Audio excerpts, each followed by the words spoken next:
tubalamusizaako mikwano gyaffe abalungi abatulaba ate era abatuwuliriza olwaleero olunaku lwa Sande era tubakulisaayo mu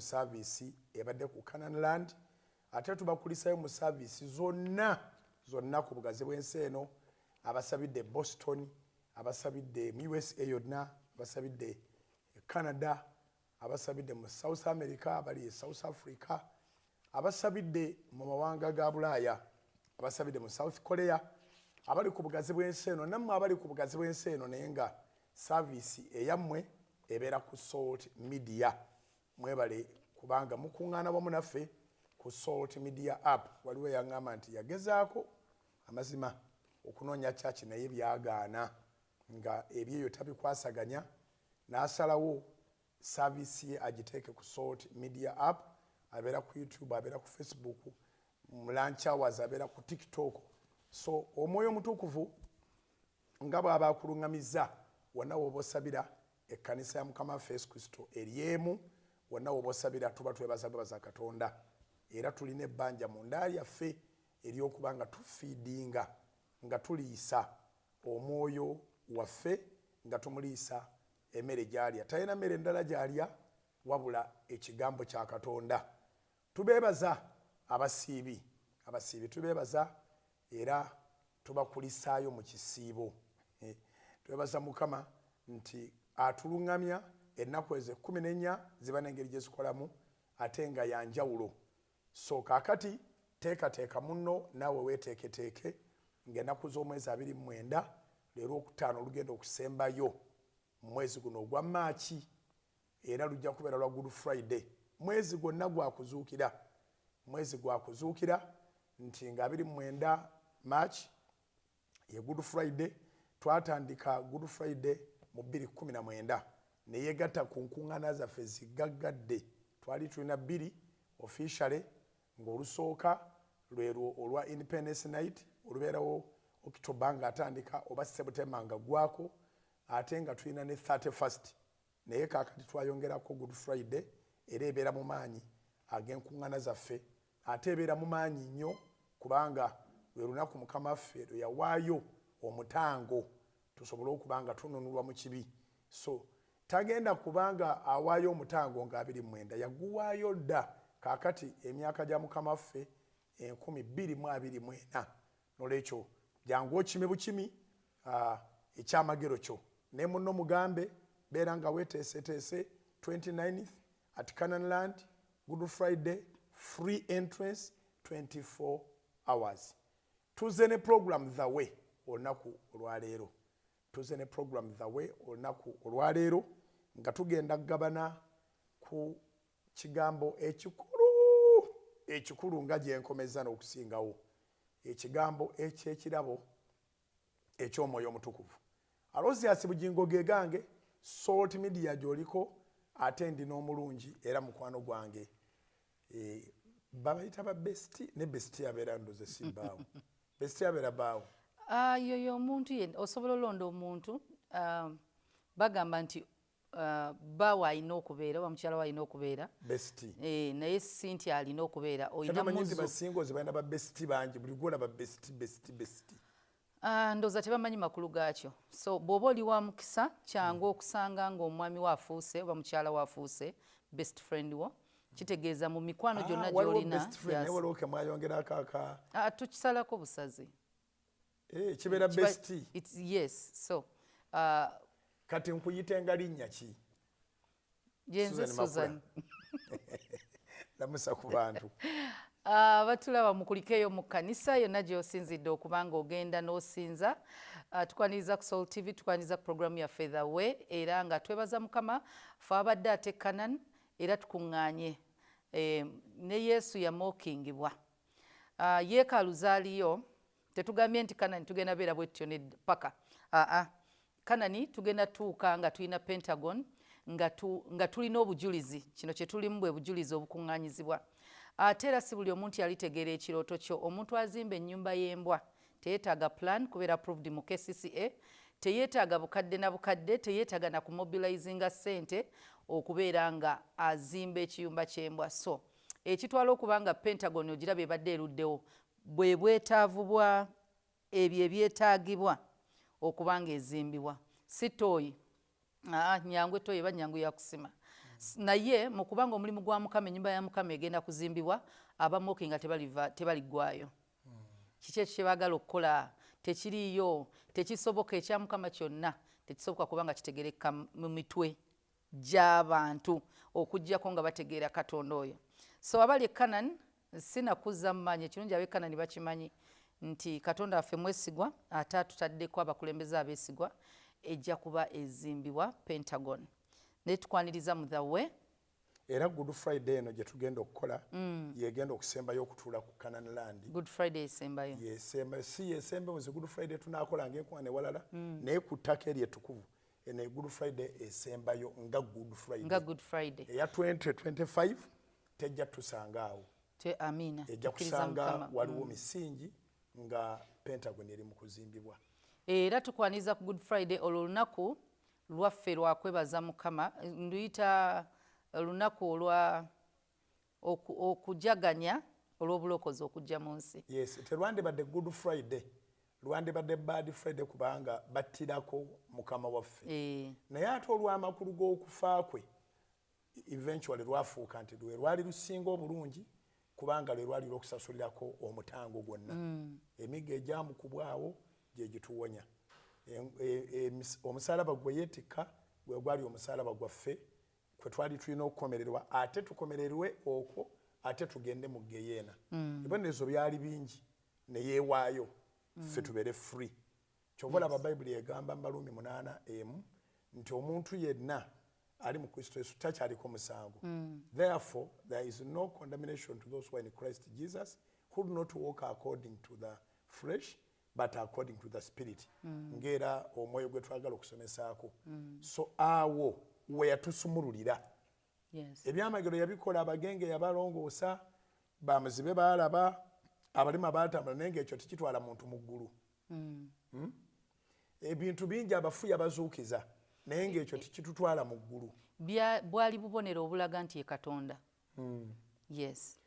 Ekyo nno kye twogeddeko nsaba tukyogereko era Katonda. Ekyamagero tekikutwala mu ggulu. Yes. Ekimu Katonda byalagirako nti waali era akola bye byamagero. Alina okusukkuluma ku maanyi g'abantu. So nti bonna wo wandigambye nti naye Katonda aliwa oba Katonda yaani, ojja kulaba nga yeeraga mu bikolwa mu mirimu gye, gyegyo gye tuyita emirimu gya Mukama. So ekiremye omuntu Katonda ate ye amagezi g'omuntu katugambe we gakoma we bagamba nti ono yasinga obugezi era alina by'atasobola. So kati emirimu gya Mukama gyegyo byolaba nti bye byamagero n'ebintu ebyamagero bye byolesa amaanyi ge. Bye byolesa amaanyi ge. Era Yesu ekyamwawula ku Bafalisaayo n'Abasaddukaayo baayogeranga ku Katonda atakola. Ye najja ayogera ku Katonda omulamu era akolerawo era akola. Yajja n'amaanyi. He introduced the divine power. Ekyali kitaliiwo, supernatural power. Katugambe nti ye waali amaanyi ge gabaawo. So buli kimu kyonna ekiriwo, teri muzimu guyinza kubeera waali, teri ndwadde eyinza kubeera waali. Kyova olaba ye buli we yabeeranga ebyamagero tebyagaananga kukolebwa kubanga teri maanyi malala gayinza kuyimirirawo. So abadde omulwadde bw'asisinkana Kristo awona, abadde omusibe asumululwa, abadde alina obusibe bwa njawulo bintu bingi, naye ne bw'oba osibiddwa nga mizimu gye gikusibye, ne ku musalaba kweyo Friday presence ye emala okugjawo embeera eyo. Ne ku musalaba kweyo Friday yalokolerako omusajja gwe bamukomerera naye. Kyekiraga nti yali Katonda. Mu maanyi amangi. Musajja n'agamba munenze nzijukiranga n'agamba nti it's not a promise.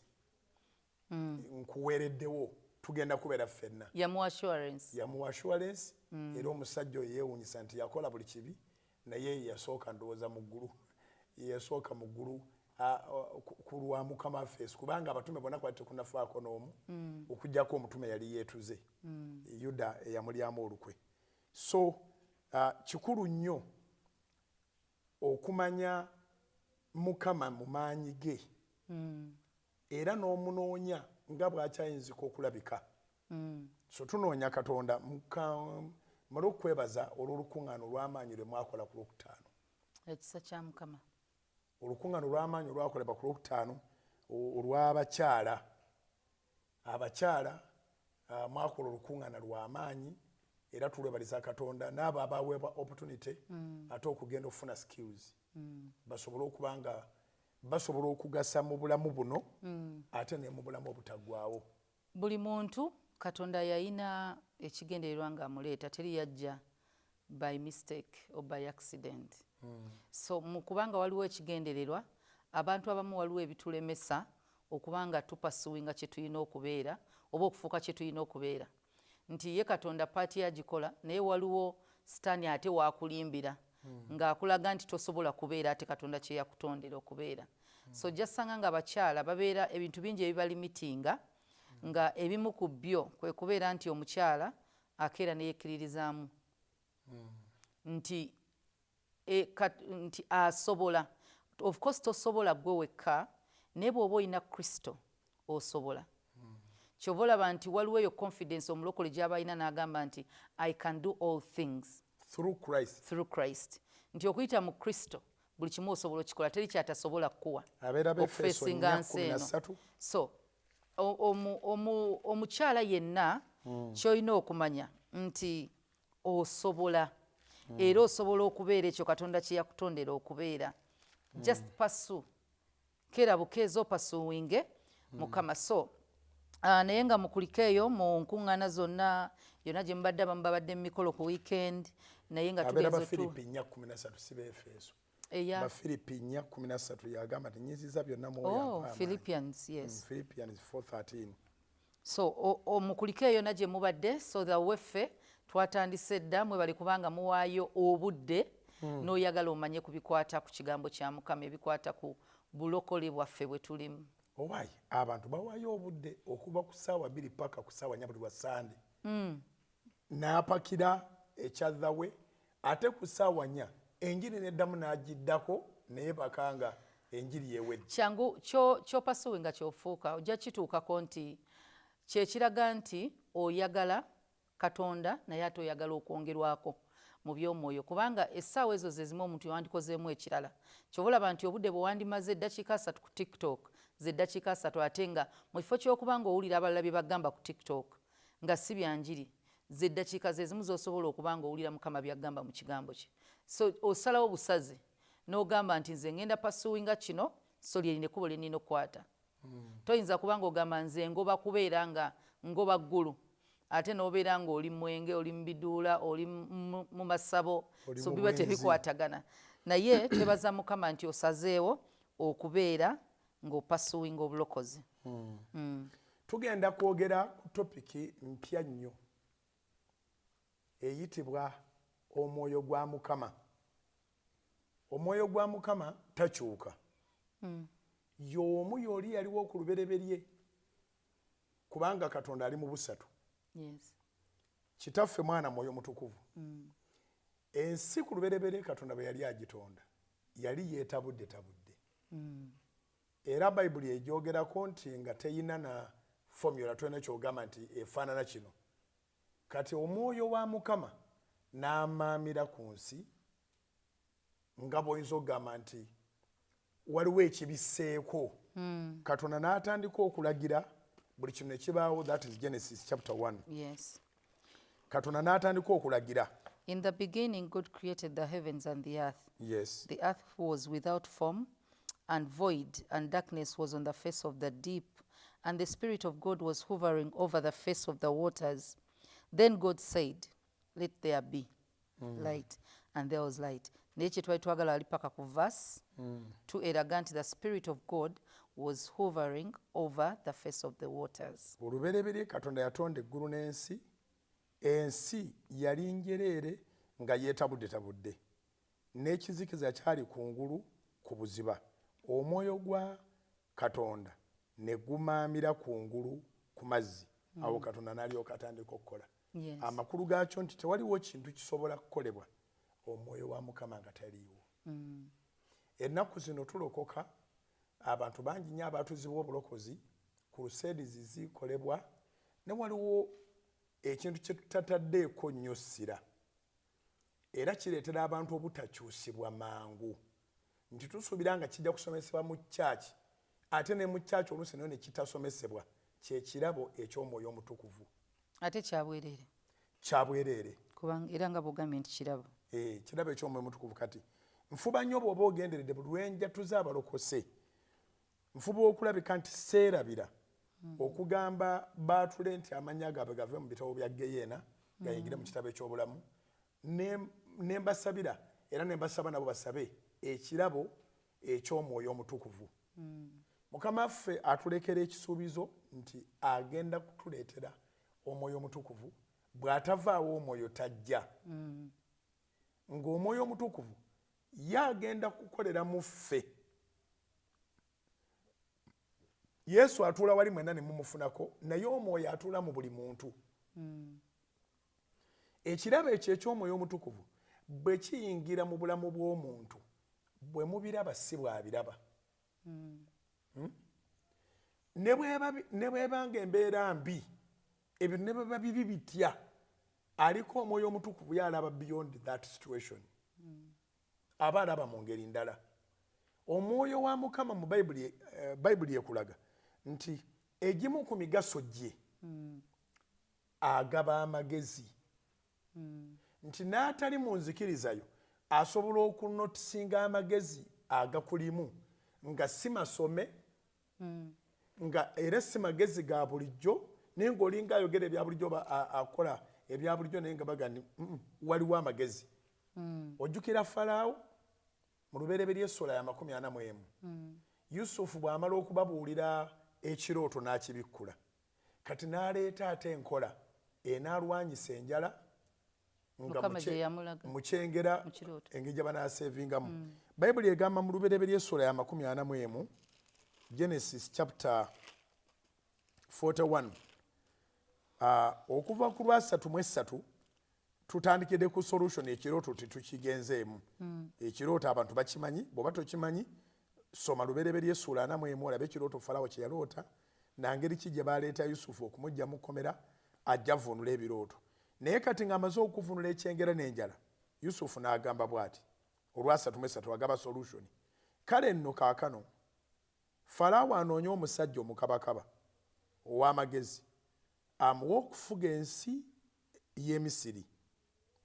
Falaawo akole bw'atyo era asseewo abalabirizi ku nsi atereke ekitundu eky'ekkumi eky'ensi ey'e Misiri mu myaka 7 egy'ekyengera era bakuŋŋaanye emmere yonna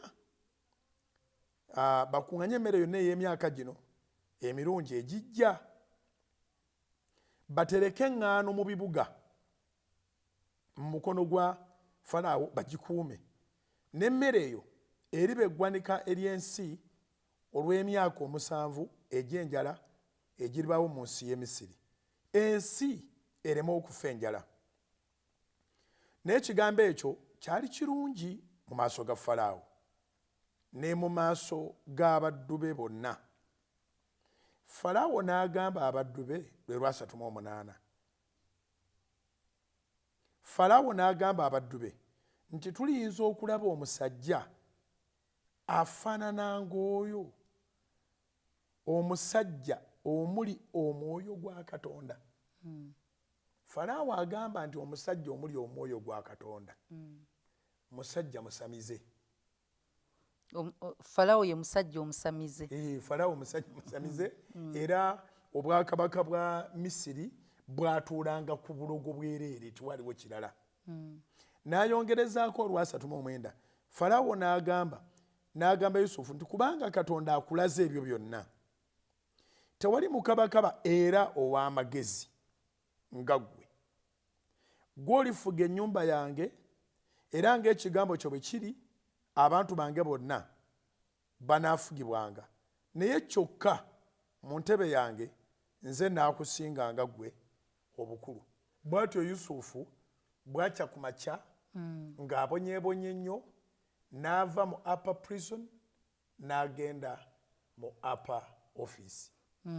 Na eyakedde nga prisoner ne buzibanga prime minister n'afuuka mukulembeze wa Misiri ebyafaayo bye bikulu nnyo tebyeganika yabikola naye ekyenjawulo ekyamuliko gwe mwoyo omwoyo gwa Mukama nti n'omusajja akulira ebyobulogo kabaka w'e Misiri yannyonnyola teyaga nti aliko lubaale yaga nti aliko omwoyo wa Mukama. So briefly mu dakiika ng'emu tuwummulemu ekitundu ekisooka kiki kyoyogera ku kigambo kino Falawo kye yalaba kiki ekyaleetera Falawo okulaba bw'atyo? Bw'otunulira bw'otuddayo kubanga wasoose n'osoma Genesis olubereberye bw'olaba Katonda Bayibuli Katonda era agamba bw'osoma ng'etandika egamba and the Spirit of God was hovering over the face of the waters. Mwoyo wa Mukama yali amaamidde ng'alinda kiragiro. Genda maaso kati ng'alinda kiragiro ekya God the Father. Kati nga kiringa ekigamba kaŋŋambe nze okubikkulira Mukama okwange nti omwoyo we ge maanyi ge agakola nti bw'alagira mwoyo akola mwoyo ateeka mu nkola biragiro ateeka mu nkola.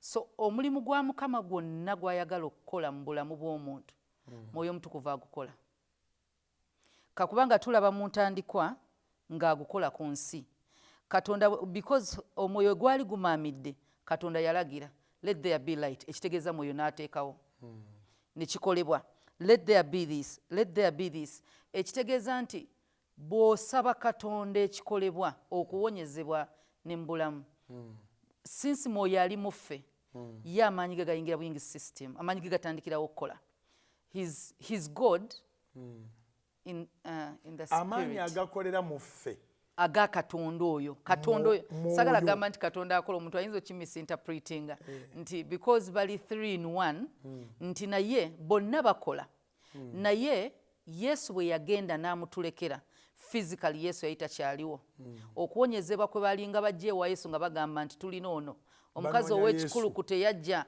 akwate ku Yesu afune okuwonyezebwa ow'ebigenge oba owaki kyonna kyonna because kati yali awo ng'ali manifested in the flesh Katonda. So bwe yavaawo yali alina okusigala ng'akola kati okusigala ng'akola amaanyi ge is the Holy Spirit. Kati tulaba Yusufu kubanga Falawo yali ayina abalaguzi be yalina abantu abasinzanga balubaale abajjudde amaanyi g'abalubaale. Nzikiriza tuwummulemu katono ate tubenga tukomawo. Weebale kwekumira ku munnyo weebale kwekumira ku salt program The Way tusimbudde series nga za kusomesa ku mwoyo mutukuvu kubanga tumwetaaga era agenda kukima abalimu omwoyo atalimu mwoyo kizibu okubanga olina ekifo mu ggulu ate ogenda genda otya kubanga era naye yennyini atwala mwoyo tovaawo weekumire ku munnyo.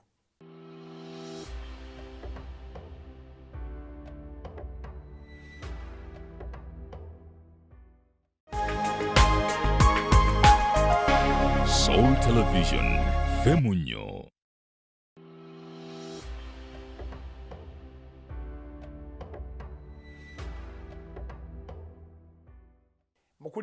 mukulikeeyo ddala ate mukumulamu okwo okutabadde kuwanvu tugenda kubanga tugenda mu maaso n'ekitundu kyaffe ekyokubiri ekya program The Way mu ssaawa yaffe esooka. Seni Makula bwe tugendedde mu kuwummulamu katono obadde otuuse ku Falaawo n'engeri abaali bamwetooloola gye basinzanga balubaale emyoyo egyabaliko kubanga olaba Falaawo afuna ekirooto boddayo ekirooto ekyo asooka kufuna banne abantu be bakozesa bulijjo kati ekitegeeza yali amanyi amaanyi agabalimu kati Yusufu ono omwana eyali Omuyudaaya Katonda gwe yali asinza yali akimanyi mulala ku bwabano oba owaabwe so abalaguzi be abasamize be be yali yeebuuzangako buli kimu baalemererwa era yali abasuubiza okubatta kati ekiraga nti Katonda waabwe yalemererwa so lwali lutalo si katonda waabwe actually bakatonda baabwe bakatonda baabwe balemererwa. so olutalo lwali wakati wa bakatonda kati to prove themselves kati oli yalemu bali balemwa kati katonda wa Yusuf eyamuwa omwoyo katonda eyamutuulamu since yoli akola ye bw'atuulamu ye katonda oli eyatonda eggulu n'ensi omwoyo we n'amaamira kati amutuddemu nti ye kasita bagamba nti yeetaaga kasita kiba embeera yonna gy'olimu nga weetaaga magezi alabisibwe agenda galeeta. Katukwatemu katono awo owulire nti Falaawo yali alowooza nti Yusufu agenda kukola magezi ge. Yusufu n'akyeyambula mangu n'aga nti katonda y'anaakola ekyo tukyetaaga mulembe guno omuntu obutalowooza nti yakola wabula katonda yagenda okukolera mu ye naddala ng'oli muweereza. Lubereberye essula ya 41 bwe baleeta Yusufu Falaawo n'agamba Yusufu nti naloota ekirooto siwali ayinza kukintegeeza tewali ayinza okutegeeza amakulu gaakyo era mpulidde nga boogera nti ggwe ng'oyinza okuntegeeza amakulu g'ekirooto bw'okiwulira. Olw'e16 lubereberye 41 badde somera 15 olw'e16 Yusufu n'addamu Falaawo ng'ayogera nti si munze si nze ge makulu katonda y'anaawa Falaawo okuddamu okw'emirembe. Amakulu gaakyo nti Yusufu yakimanya nti ye nga ye bw'ataba mwoyo wa katonda bw'ataba katonda mu ye talina kyasobola kuyamba. Kituufu. Naye bw'abanga katonda atudde mu ye era nga naye alina confidence and trust mu katonda buli ky'obuuza kyonna ajja kukuwa ansa kubanga ansa eyita buyisi mu ye ffe bituyitamu buyisi we are vessels. Era olaba nti katonda yali ayogeranga n'abantu be nga talabwa. Oyo gwe tugamba nti God the Father nga talabwa naye ng'akola. That was the Holy Spirit. Kyova olaba nti wonna woolaba nti tutandikira ku ntandikwa nga mwoyo mutukuvu amaamidde akola. Singa obadde walaba n'amaaso yandirabye omwoyo ng'amaamidde naye katonda tamulaba. Kati ne tulaba ng'era ajja kwogera ne Musa naye ate tulaba nti Yusufu acknowledging nti katonda yagenda okukola kubanga ye yali akimanyi 3 in 1 so tasobola kwawula. Kati naye kiraga nti katonda yaliwo God the Father, God the Holy Spirit ng'akola ng'atuula mu muntu n'akola. Kati tugenda okujja mu New Testament he had to be manifested tumulabe kati tumulabira mu Yesu. Kati mu kubanga akola obwetaavu bw'omuntu yabutuukiriza nti Yusufu yali yeetaaga kuluŋŋamizibwa mwoyo wa katonda amagezi ge yali yeetaaga okuvuunula ekirooto kubanga tekigenda vuunulwa muntu atalina katonda. Katonda lwaki yasobola alaba era amanyi. So gino emizimu gyali tegisobola kupredictinga future gye gitaatonda. Ono ye Alpha and Omega. Sitaani it's hard for the devil to interpret. Yes. Kuba si creator ye kitonde. Ye kitonde mu butonde bwe alina waakoma okumanya. Tasobola kumanya nkya. Kati katonda yali alaga Falaawo enkya y'obwakabaka bwe. Enkya y'obwakabaka bwe Sitaani mu kubanga yatondebwa. Emizimu gye n'abantu bakosa balubaale be tebalina maanyi galaba nkya nga naye talina. So kati yali yeetaaga katonda yekka okumubulira enkya. Falaawo okumanya amakulu yali yeetaaga because kyali kikwata ku future. Sitaani kyangu nnyo okubulira ku bintu bye wayiseemu basenga abo bakola kino basenga abo baakologa basenga abo baakola the past because oba ogiyiseemu waliwo abagiyitamu yagimanyi. So asobola okujja n'agamba nti ezo notes already weziri eyo history. Wayenda akyakimanyi. Wabbanga ekyakimanyi. Jjajjawe yali mutamiivu akyakimanyi. Nze toyinza kuŋŋamba nti oli nabbi ondagula ng'oyogera past. Eyo Sitaani agimanyi. Eyo ne Sitaani akimanyi. Kubanga already script kati eri written kati nkuza amanyiyo. Mbuulire enkya gy'atasobola kupredict. Walidde emmere bweti. Eyo agimanyi Sitaani. Gy'olirya musande biri maaso gy'atamanyi. Tagimanyi. era tamanyi oba olibaawo oba tojja kubaawo. Tamanyi enkya yange bwegenda kubeera. Kati enkya y'obwakabaka bwa Falaawo Katonda yekka ye yali agimanyi nti omuntu eyali talina Katonda yali tasobola giragulako, yali tasobola kuvuunula, yali tasobola kuleeta ansa. Kati bali abantu be baali balina okulemererwa kubanga gwe baali basinza talina kyamanyi okuggyako ekibaddewo jjo kubanga ekirwadde kiba kiwedde. Kyenji goba n'atuuliriza n'atulaba kyayize nti emyoyo girina limiti, omwoyo talina limiti. Talina. Kubanga bali baaliko emyoyo. Emyoyo girina we gikoma. Girina we gikoma. Katonda yekka yali all knowing. Kati ono gwe yatonda n'ajeema yakoma. I understand. So kati Yusufu okay, ngenda maaso ne Yusufu. Yusufu yali muweereza wa Mukama yekka gwe yali asobola okubikkulira. Naye bannange ennyumidde gwe yali asobola okuwa ekirabo ekyo. Yannyumidde nakati ate nze omanyi wadde nga tusomesa naye nze ndi mubuulizi wa njiri. Kati ng'omubuulizi w'enjiri omanyi kye nnengera. Katonda yakuliyetinga situation y'enjala ajje Yusufu mu kkomera. Kubanga already yali condemn, yali yasalirwa dda wakubeera eyo obulamu bwe bwonna. Naye nga wateekwa okubaawo embeera egenda okuleetera Yusufu okufuluma ekkomera. Kati ng'era Yusufu mu buli ngeri bajja kumwetaaga. Ono yali yassibwako naye omusenero. Yali alina okujjukira Yusufu eyabavunulira ebirooto. Kati nga yengeri yokka etafayiro zonna eziri ku Yusufu. Ate bwe tudda emabega. Gwe ga Misiri yalumwa enjala lwa Yusufu. Sina Yusufu bwe tuddayo emabega yali yasuubiza kitaawe wa Yusufu. Endagaano gye yakola ne Ibulayimu ne Isaaka ne Isaaka ne Yakobo kitaawe wa Yusufu temwalimu kubonaabona, temwalimu kulumwa njala. Kati tulaba nga Masa akimanyi nti ensi yonna egenda kubaamu enjala.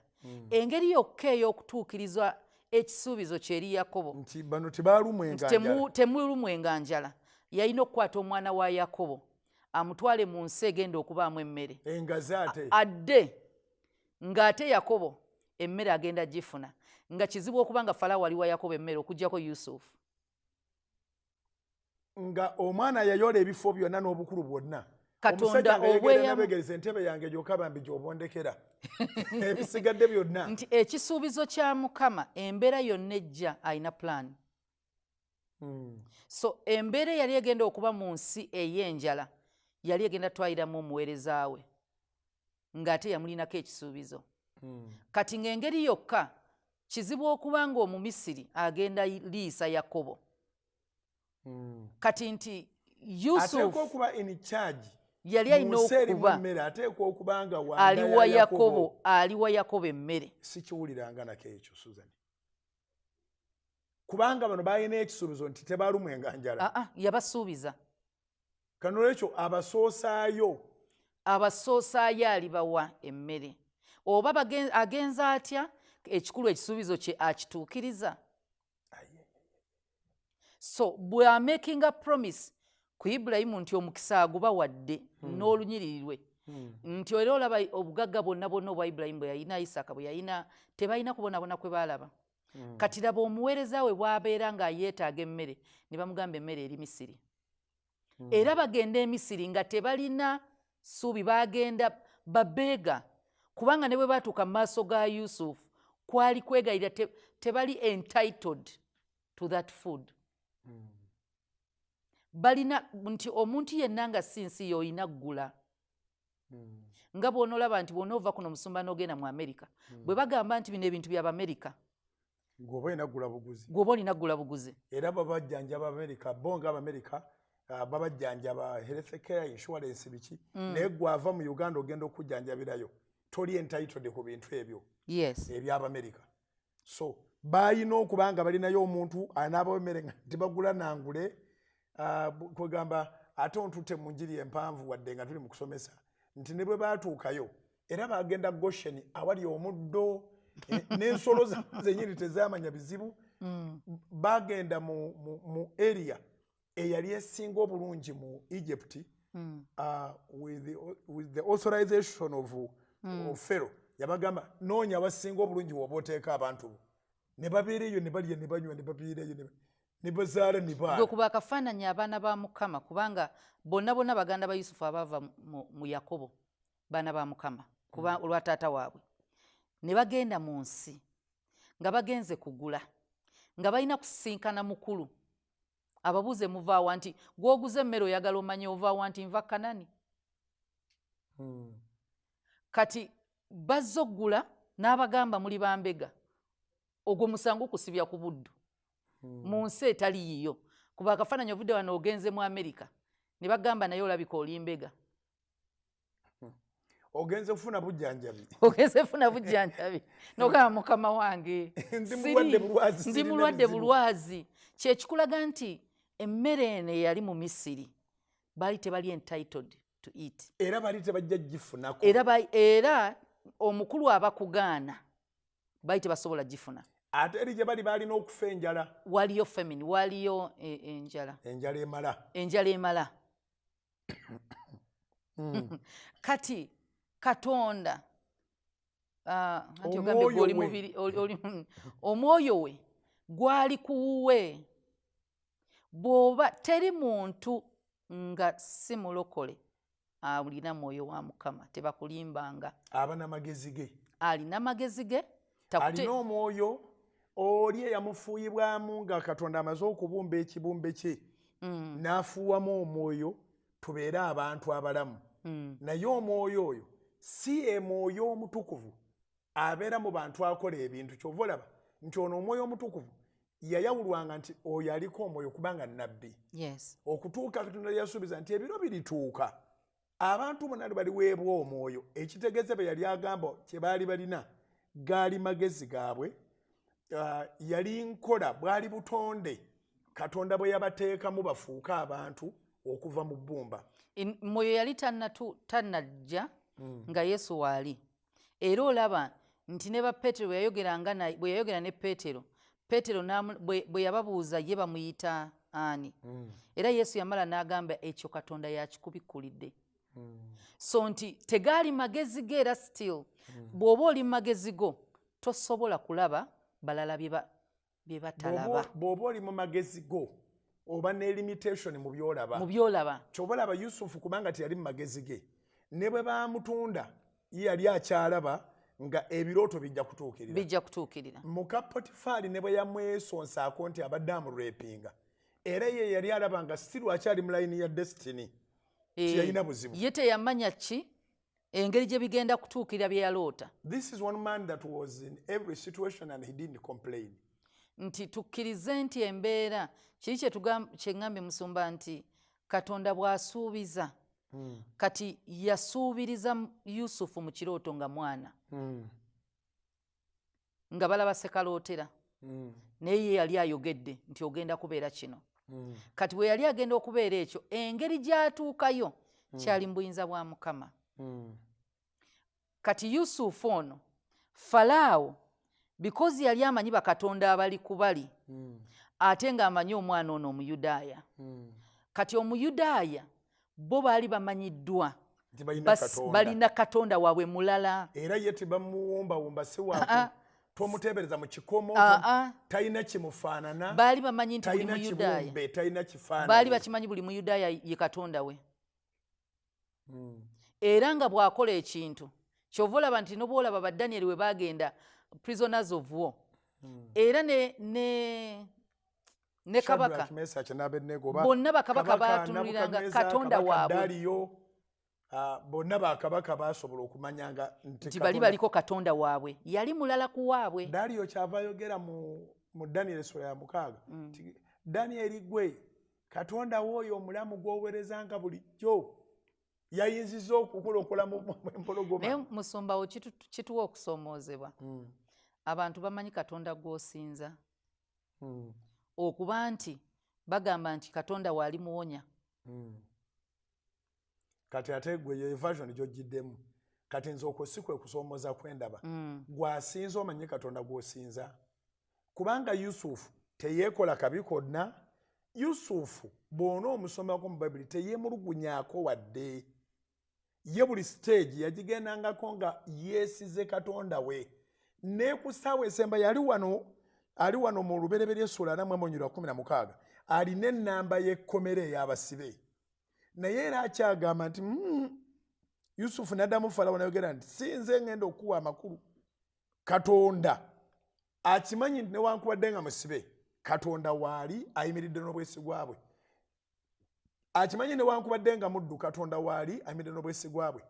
Akimanyi newankubadde nga awaayirizibwa, Katonda waali ayimiridde n'obwesigwa bwe. So buli stage yali amanyi nti yasuubiza waali mwesigwa, olunaku lugenda kutuuka.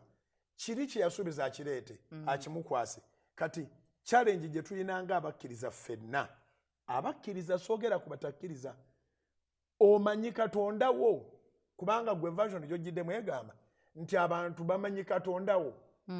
Osobodde okutunda Katonda wo n'ategerekeka nti olina Katonda omulamu. Ne mu betuyita ffe betugamba Abamisiri ye muntu atasinza Katonda waffe. So mu Bamisiri mw'oyimiridde osobola osigala ng'oli Katonda wo, kubanga musumba tunulya ba Shadrach baali batono mu bangi. Naye baasigala Katonda waabwe. Teweetaaga kufiitinga in nga osuula Katonda wo, nga weegaana Katonda wo. Ne Danyeri yayimirira. So bw'otunulira okusomozebwa kwa Danyeri ka Shadrach okwa Yusufu, baasigala banywevu, baasigala bayimiridde Katonda waabwe. So tulaba Mwoyo ono akolera mu babe. Atuula mu ggwe n'akukakasa nti ekyo ky'olimu kya kaseera buseera. Naye tewali mbeera esobola kukyuka awatali Mwoyo wa Mukama. So katulaba Mwoyo wali ng'akola mu ntandikwa. Kati ate bwe tugenze mu Yusufu, tulaba Mwoyo wa Mukama ate amuwa amagezi, amuwa okubikkulirwa, amubikkulira a future. So waliwo omuntu eyandibaddeyo ng'aquestioninga nti Katonda asobola okulaga omuntu enkya. Tunuulya Yusufu. Kisobokera ddala. Kisoboka. It depends on the relationship that you have with God. Bwe kiri. So enkolagana yo ne Katonda bw'eba nnywevu ajja kukoleramu. Ate era ajja kukulaga ebizibu nga Bayibuli bw'egamba mu Yeremiya 3:3. Naye akulage n'engeri gy'ojja obbivuunuka. Katonda tatutadde mu nsi etali mu ntalo. Nabuulira enjiri ku Lwokunange ga nti Katonda bwe yatuteeka wa ntalo, naye engeri gye yeeyanjulamu wa ntalo. Okuva Essola 15:3, he is the mighty man of war. Katonda wa ntalo. Era ayogera ku by'okulwanyisa mu Isaaya 5:17 nti tewaabenga byakulwanyisa bye baliweesa okulwana naawe ebiriraba omukisa. N'abantu bennyini abatwogerera ebigambo ebitakwatagana. N'owulira ng'onyiize ng'oyagala nagenda mu kkooti yabatugamba tebajja tusinga. Na buli lulimi kati kyekyo oli kugolokokerako.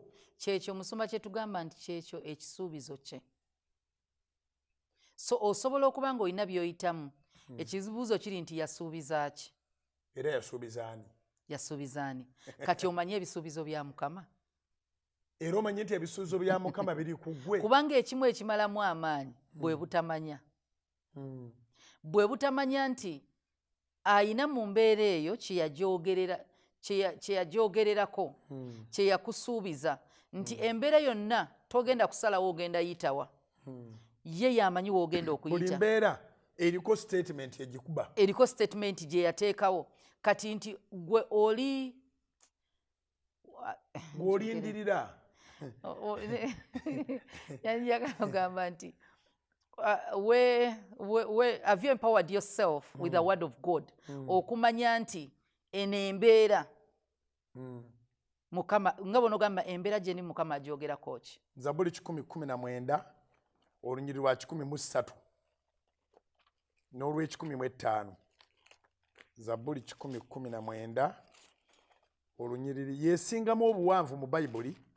Zaburi 10:19 yeesinga ddala obuwanvu. Tutandise n'olw'11. Olw'11 lugamba nti nteresa ekigambo kyo mu mutima gwange nneme okwonoona mu maaso go. Psalms 119 verse 11 eyo oluzungu egamba eti Your word I have hidden in my heart that I might not sin against you. n'olwekyo okwonoona kuva ku kuba nti mu mutima gwo oli mukalu. Ate 13 egamba eti eyo eno ey'Oluganda egamba nti ebigambo byo nga bimpoomera mu kibuno kyange bisinga omubisi gw'enjuki mu kamwa kange. Oluzungu egamba eti How sweet are your words to my taste, sweeter than honey in my mouth. 15 n'egamba nti Zaburi 10:19 nti ekigambo kyo yetabaaza eri ebigere byange n'omusana n'ekkubo lyange. Ey'Oluzungu egambye etya? Your word is a lamp to my feet and a light to my path. Nti bw'otunuulira omukkiriza oba omuntu ayagala Katonda nga Dawudi bwe yali teri kimuluŋŋamya. Ekimu ebikolwa bye byonna mu nsi eno biruŋŋamizibwa Bayibuli. Bayibuli ekigambo kya Mukama bwe kimugamba toyita wano tayitawo. Kati ekibuzo kiri nti gw'otambulira ku ki? Mwoyo kyakutambuza. Ekigambo kya Mukama bwe kigamba Dawudi era Dawudi agamba tonzigyako mwoyo. Omwoyo ge maanyi agatambuza omukkiriza, ate omwoyo ogenda mufuna lwa kumanya bisuubizo bya Katonda ng'osoma ekigambo kya Katonda. Tosoma tuwumulemu. Zabuli 51 onyiriri olw'e11. Zabuli 51 onyiriri olw'e11 agamba bw'ati tongoba w'oli so tonzigyako mwoyo gwo omutukuvu. Agambye atya mu Luzungu? Do not cast me away from your presence and do not take your Holy Spirit from me. Yeah. So newankubadde nga tulaba omwoyo omutukuvu mu ndagaano empya nga Mukama waffe atugamba nti ndibawo omubeezi, ngenda balekera omubeezi, ate bwe sigenda oyo tagenda kujja gye muli. Alibayigiriza, alibalungamya, alibakola bwati ne bwati ne bwati. N'ebirabo eby'omwoyo omutukuvu byonna nga bwe tujja obisoma mu program The Way. Naye abo abaalina Katonda baalina omwoyo omutukuvu. Era omwoyo omutukuvu ge maanyi gokka kw'osobola okusinziira nti newankubadde nga ntambulira mu kiwonvu eky'ekisiikirize eky'olumbe siritaka bikonna kubanga gw'oli nange. Embeera Mukama gy'abeera nawe, engeri Mukama gy'abeera naawe kubeera na mwoyo mutukuvu. Era ng'oyagala otambulira mu kkubo ery'obulokozi nga bwe tuyita mu nsi eno, ensi mulimu ebikemo bingi, mulimu ebintu bingi by'otamanyi nti wano nkole ntya. Mwoyo omutukuvu yekka yasobola okuluŋŋamya. Dawudi ekyavudde agambye nti tomunzigyako, ate maaso n'ajja n'agamba nti ekigambo kyo yetabaaza. Ettabaaza kyeki? Ettabaaza light. Yettaala. Kati ettaala omulimu gwayo kumulisa. So ekigambo kya Mukama bw'omala okukisoma, bw'omala okubeera nakyo, ky'ogamba nti nzijukira kye bayita mwoyo okukujjukiza, tolina kyojjukira kubanga ggwe tosobola. Program The Way ewooma oluwooma olutali lwa bulijjo naye nga twogera ku kirabo eky'omwoyo omutukuvu. Abamu oyinza olowooza nti kyayogerwako Mukama waffe kiri mu ndagaano mpya, kigambo kya lubereberye ku abo abatya Katonda. Era Dawudi yakyogedde ddala nti byonna bitwale naye tonzigyako omwoyo omutukuvu. Waba oba okyalina omwoyo omutukuvu ne bwe baba bakututteko ennyumba banka ng'egitutte wakola ensobi naki sente zaadobonkana, ojja kuddawo kubanga omwoyo omutukuvu atonda ebipya. Katuumulemu katono weekumire ku munnyo, tovaawo. Program eyitibwa The Way oli ku Salt TV.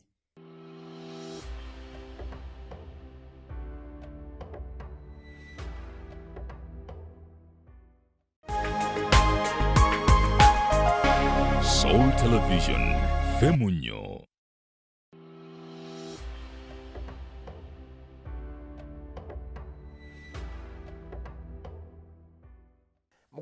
Mukulikeeyo ddala mukuumulamu okwo nakwo okutabadde kuwanvu nnyo. Era tubaaniriza nate mu ssawa yaffe ey'okubiri. Tubaaniriza mu ssawa yaffe ey'okubiri eyakatuuka ewaka osanze essaawa esooka tugikubye wali eya program The Way. Naye nga tukukulisaayo era naawe gy'ova mu buvunaanyizibwa obutali bumu tuddamu bakulisaayo ababadde ku Canaan Land. Kyemmanyi amafuta gali fresh mu bulamu bwammwe, kati twogera ku maanyi ag'omwoyo omutukuvu n'abali ku bugazi bw'ensi eno yonna oteekwa okumanya omwoyo omutukuvu. So ne we tugendedde mu kuwumulamu ng'okyayongera okuttaanya nti singa Dawudi ono avaako omwoyo wa Mukama aba asigadde eri empty. Katugambe nti bw'oba oyagala oyita mu kifo ekirimu enzikiza weetaaga ettaala. Kati enzikiza eyogerwako y'ensi etalina Katonda. So ensi ya sitaani, ensi efugibwa sitaani y'ensi ey'enzikiza.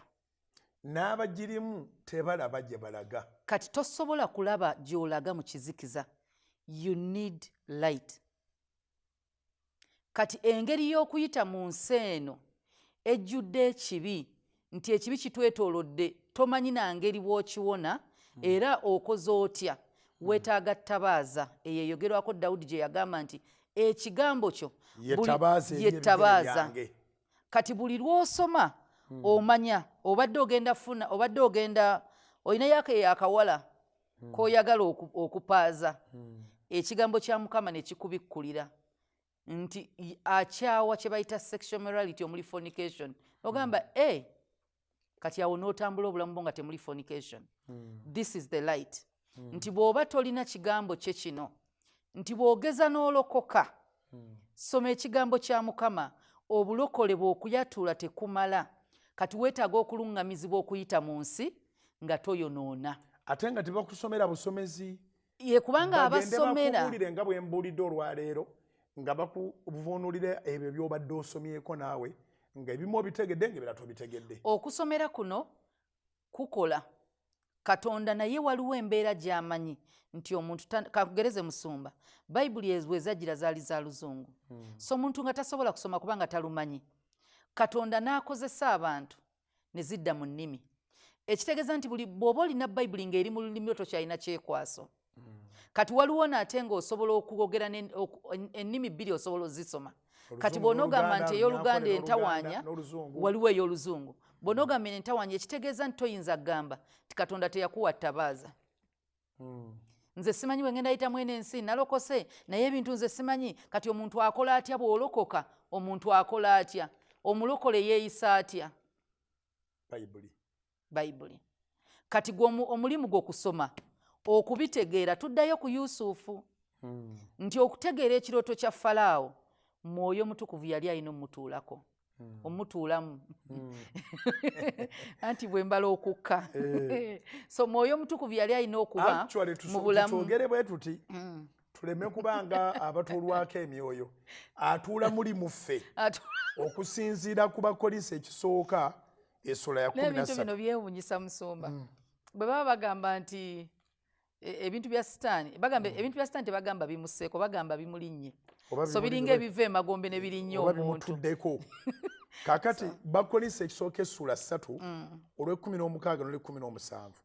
Bayibuli esomesa bw'eti nti temumanyi nga muli yeekaalu ya Katonda era ng'omwoyo gwa Katonda abeera mu mmwe. First Corinthians chapter 3 verses 16 to 17. Temumanyi nga muli yeekaalu ya Katonda era ng'omwoyo gwa Katonda abeera mu mmwe. Omuntu yenna bw'azikirizanga yeekaalu ya Katonda, Katonda ali muzikiriza oyo. Kubanga yeekaalu ya Katonda ntukuvu ye mmwe. Enyiriri bbiri ezo. Oluzungu egambye eti. Do you not know that you are the temple of God and that the Spirit of God dwells in you? If anyone defiles the temple of God, God will destroy him. For the temple of God is holy, which temple you are. Yes. Kati ebimu ku benefits ez'omwoyo omutukuvu abamu bye batera okubuuza ne babuuza nti omwoyo omutukuvu kati bwe mufuna akola atya? Omwoyo omutukuvu akuggyirawo ennyonta ey'omwenge, ennyonta eya sigala, ennyonta ey'obwenzi, ennyonta ey'obubbi, ennyonta ey'obulimba, ey'obuyaye. Kyova olaba omuntu akyuka. Yes. Naye salirawo naye yekka n'agamba kati nja kwambala bwe nti, nja kwogera bwe nti, nja kutambula bwenti nja kukkiriza bwenti nolaba ng'afuukidde ddala kitonde kijja tewaliwo kirala kikufuula kitonde kijja okujjako okuba nti waliwo ateekings over the temple. Era nze nzikiriza musumba nti bw'oba olokose n'otatereera n'otakyuka osobola okuba nga kati tokyasinza Kristo gwe tuliko kubanga ye bw'akutuula Mwoyo Mutukuvu bw'atuula mu ggwe akola agenda kukola nga bwe yakolanga ensi terina fomu n'agiteekako fomu bw'atuula mu ggwe obanga omuntu atalina fomu okola ky'oyagala so ali mu ggwe akola omulimu. Kati ebbanga ffe lye tulaba nti toyinza kubanga walokoka n'okwata omwaka gumu ebiri tutera nnyo okubala emyaka 3 kubanga gye gya Mukama waffe gye yali ku nsi n'akola emirimu gyonna n'agimala nti katubale emyaka 3 ng'obadde ddala oyigirizibwa ekigambo kya Katonda obadde osoma Bayibuli nga Mwoyo Mutukuvu akulaga kubanga buli kyosoma ng'osumbiddwa bulungi ng'osumbiddwa n'obeera nga tokyuka n'obeera ng'oli ku Kristo gwe tuliko kubanga Mwoyo Mutukuvu bw'atuula obadde tolina oda agenda kuorganizinga agenda kutula nti bw'atandika okukyusa munda kubanga ebintu bino byonna bye tusoma mu Bayibuli mayindi etandika okukyuka endowooza yekyuka kati endowooza eyo bw'amala ogikyusa omuntu ow'omunda n'akyuka bigenda kubeera manifested wabweru ogenda kubala ebibala byakiri ekiri munda ebweru tugenda tandika okulaba kiki ekiri mu ggwe.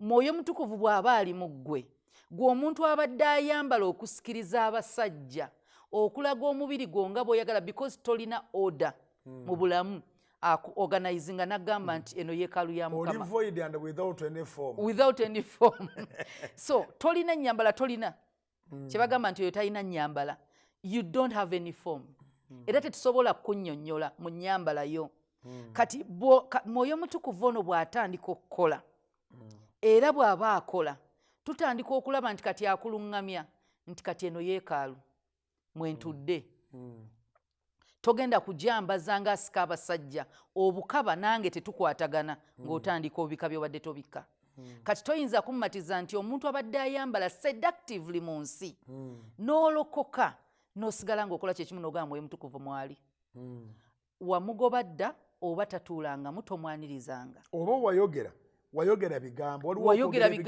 waliwo era nga bolaba nti abantu nga kamwa ke kaatula naye ng'omutima nga bolaba ntera ogenda okubatiza ne mbagamba naye wano wetuza okubatiriza bagiyita swimming pool abantu bajja ne bennyika n'okusinga bwe twenyika n'abeerako ne wansi eddakiika naye tekitegeeza nti afunye kye tugenda okufuna bwe tunagenda mazzi kakati waliwo abagendamu mu mazzi n'avaamu nga bwe yagenzeemu era bangi abava mu mazzi n'aba nga yavudde mu kubatizibwa naye nga wiiki agenda kukola obwenzi agenda kukola obulimba n'obubbi kwegamba nga teyawuse nabo agenze kuwuga kati ne bano abaatula nga oyatudde oba obalaka ki tulina omusajja omuweereza ku Salt Media ayitibwa Ken B Raga Pastor yakubayo oluyimba onaze nti obalaka ki ayina kaabala kizibu ofuna ekirabo eky'Omwoyo Mutukuvu kizibu nolwekyo ojja kusigala awo ng'otangaaliridde ng'abalala bajjudde omwoyo ojja sigala mu bitonde bye ebimu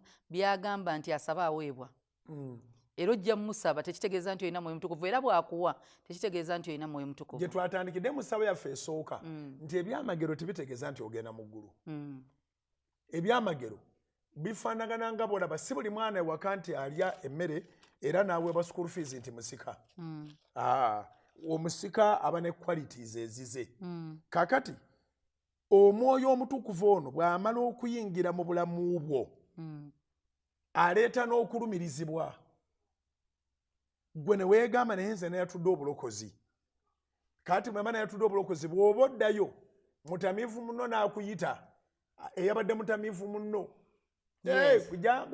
jangu tunyweko akano abadde anoonya neza okunywa nga toziraba kati bakuwa gwa bwereere kati yawo nga Sitaani atandise okugamba Mukama mumpe mugezeseemu olaba oba ddala yakukkiriza mumpeemu wokyamira n'ogamba nti kano ateko kampoomera agamba mumpeemu ebyo yayogedde bwogezi nga Sitaani aleeta embeera yonna ey'emabega yonna byobadde osudde ku musalaba boddamu n'oloza ku mwenge boddamu kasita ekintu kyonna boddamu n'okolayo ekintu ekikadde ku byobadde okola omaze okuwangulwa bigenda kudda byonna ogenda kubikola bigenda kudda musumba ekyandikibwa ekisinga okunyumira kyekyemizimu ogumu oggubwa negidda negwena negukima abalala 7 yensonga lwaki tuleese topiki eno ennyumba eno emaze okuyooyootebwa okkiriza katonda teteekwa kuba empty eteekwa kuba filled and not with anything else but with the Holy Spirit. Katugambe nti awavudde the evil spirits walina okubeera filled with the Holy Spirit. Kyagambye kati Pawulo wano ojjukira nti ye yalokolebwa naye nga munnamateeka alimu ebibuuzo bingi alina amagezi gali amasome kati n'ag'Omwoyo Omutukuvu bwe muba mwogera ne Pawulo bw'aba abulira enjiri mubanga abali mu kkooti abuuza temumanyi abasuubira okuba nti mumanyi bano be yali abuuza si bantu abataali bakkiriza baali bakkiriza naye nga buli kasasiro bamulina n'ababuuza nti temumanyi nga muli yeekaalu ya Katonda era ng'Omwoyo Omutukuvu era ng'omwoyo gwa Katonda abeera mu mmwe the spirit of the Lord dwells in you. Emirundi mingi Paulo gye yajjanga n'abuuza nti what happened ojjukira mu Bagalatiya essula 3 onyulusooka ng'ababuuza nti Abagalatiya abasirusiru ani yabaloga abaatandikira mu mwoyo owulira bw'olokoka oyingira mu mwoyo tosuubirwa kumufulumamu atoddeyo mu mubiri anti kati awo mu kutandika weegombe bye weegombanga edda waliwo wano kye tuyita omuliro omuntu nga yakalokoka tukiraba wa mu relationship wonna omuntu nga yakayingira n'omulimu nga yakaguyingiramu waliwo gwe tuyita ogwo omuliro ogubeerawo kati omuntu nga yakamala obatizibwa nga Mwoyo Mutukuvu asse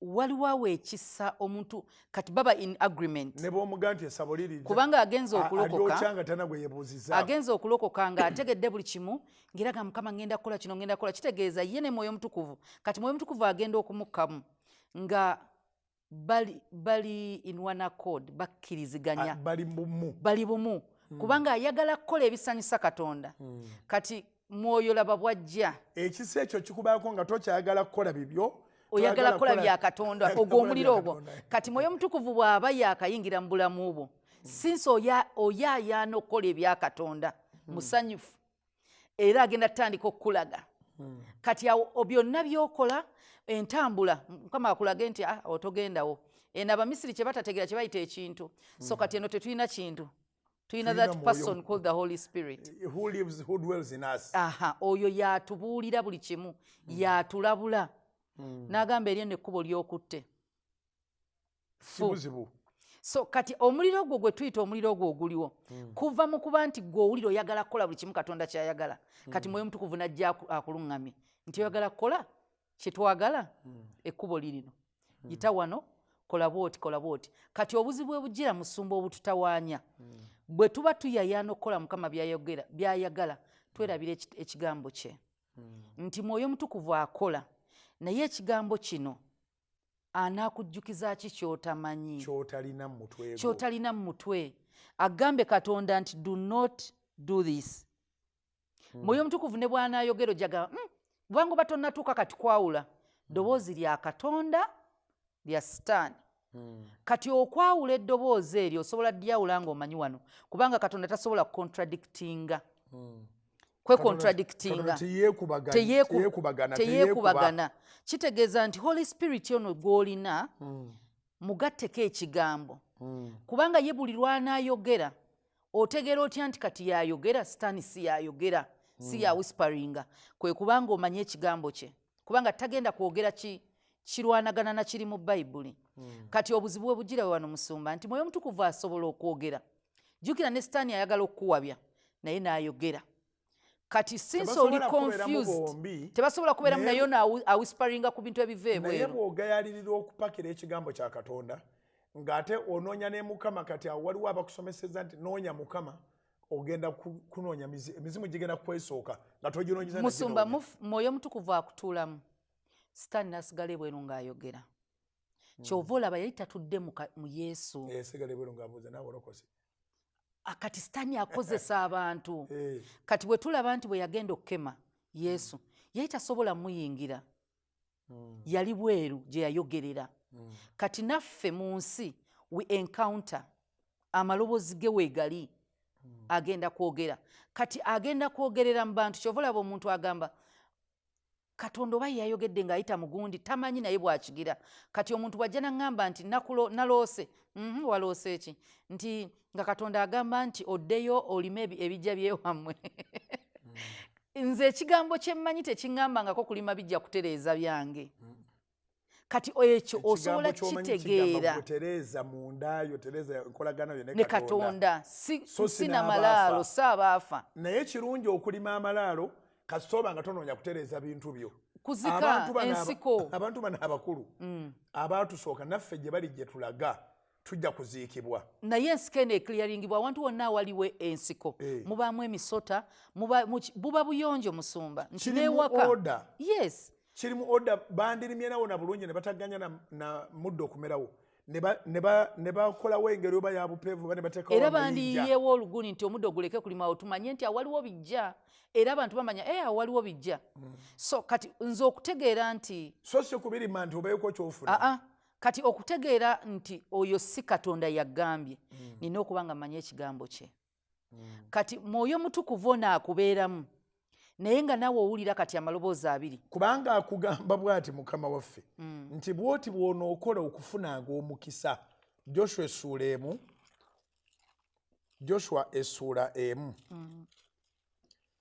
tutandike n'olwokutaano olwo Musa afudde Joshua tebaamugamba kugenda kulima malaalo baamugamba bwe bati nti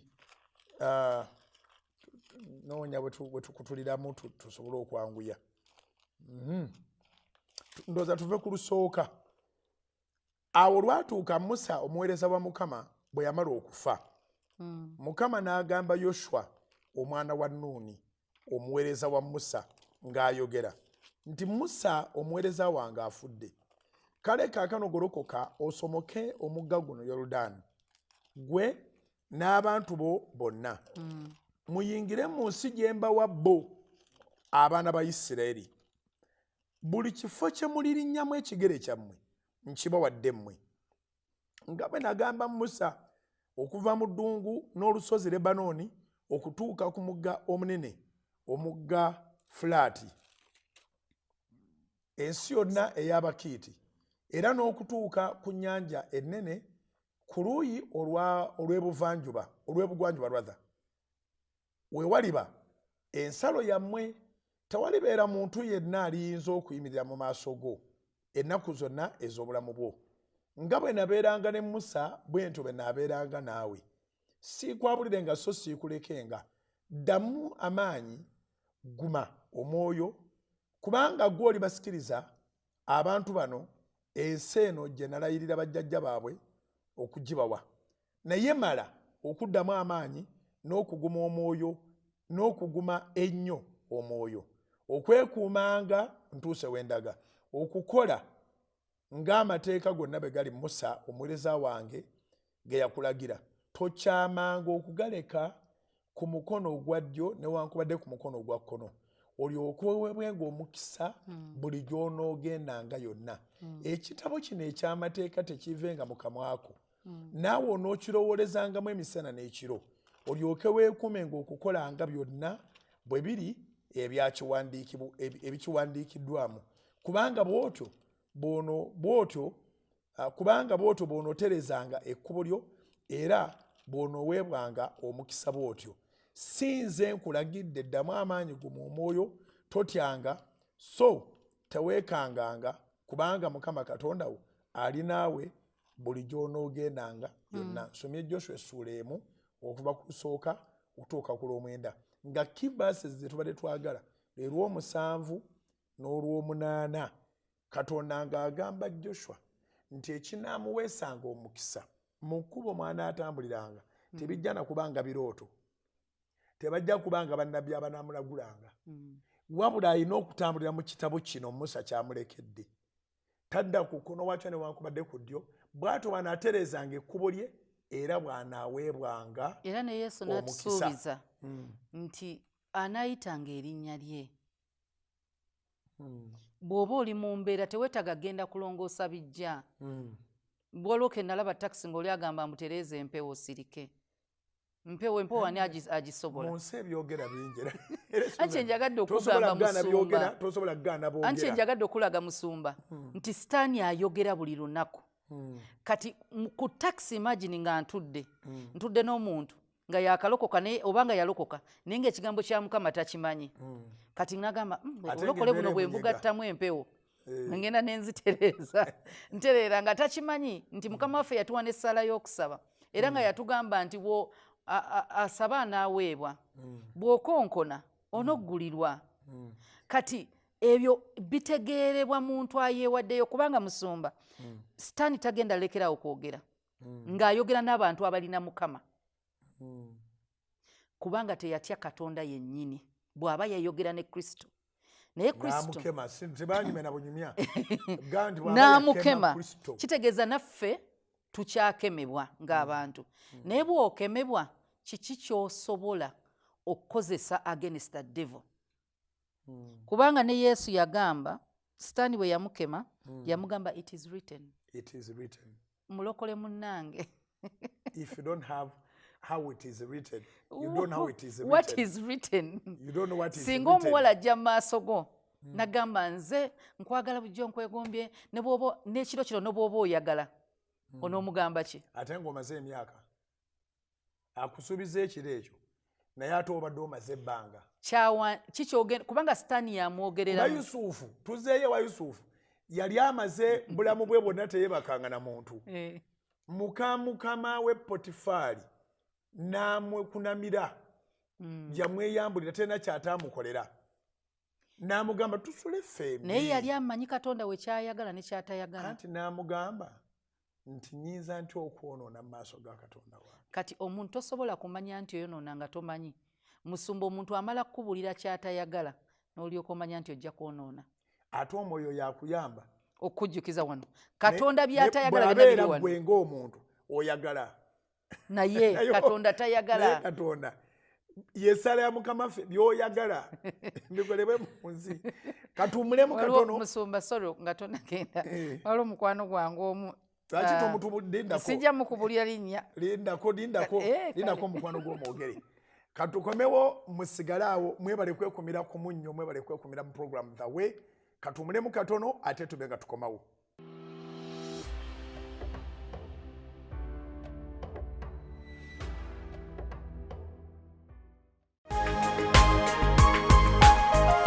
Soul Television, Femunyo.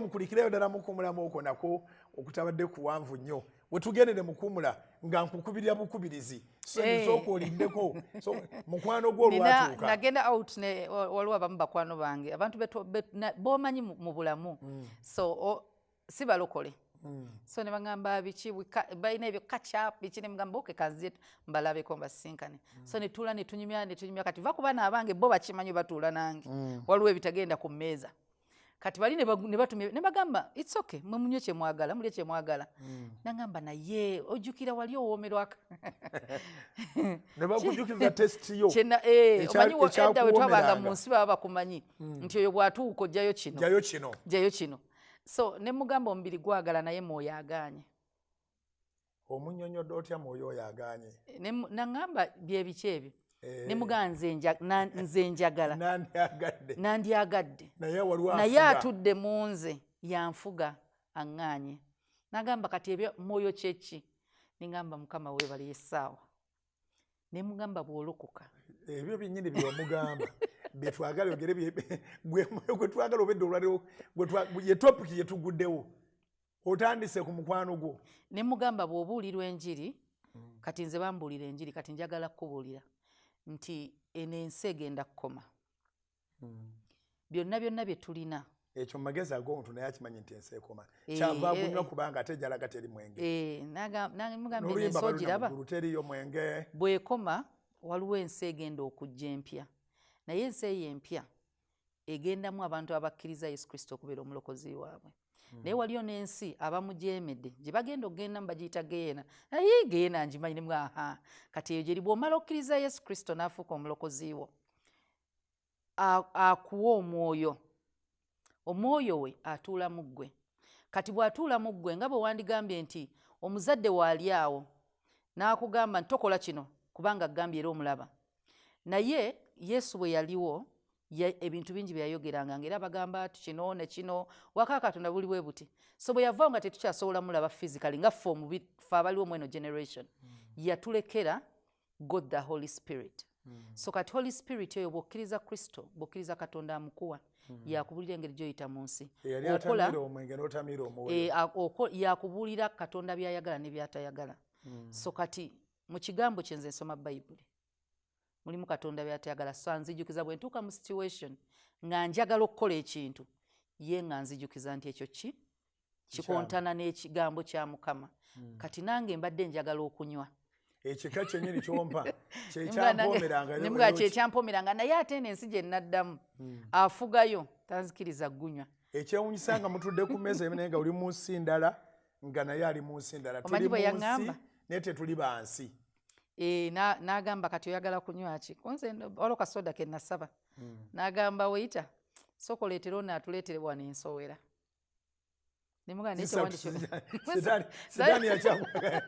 anti bino ebiri sweet mbubireeta ensowera nemugamba ekyo teweetaaga kyogera bw'oba toyagala nsowera kanywa amazzi galeeta ensowera nywa kyoyagala mwoyo munnange agaanye kati nga kiringa kyakusoomooza kati bw'anaga munnange mwoyo aganye ogambe kale kanyweko nemugamba munnange yensi yange yenjawulo yensi yange neeyiyo so oba tokirina buzibu kanywa amazzi oba kirinamu obuzibu sinywa kintu kyonna nagamba naawe nywa nawe n'otumya akajuyisiko so nti omubiri gusobola okukeera nga gwagala okwenda mwoyo agamba ki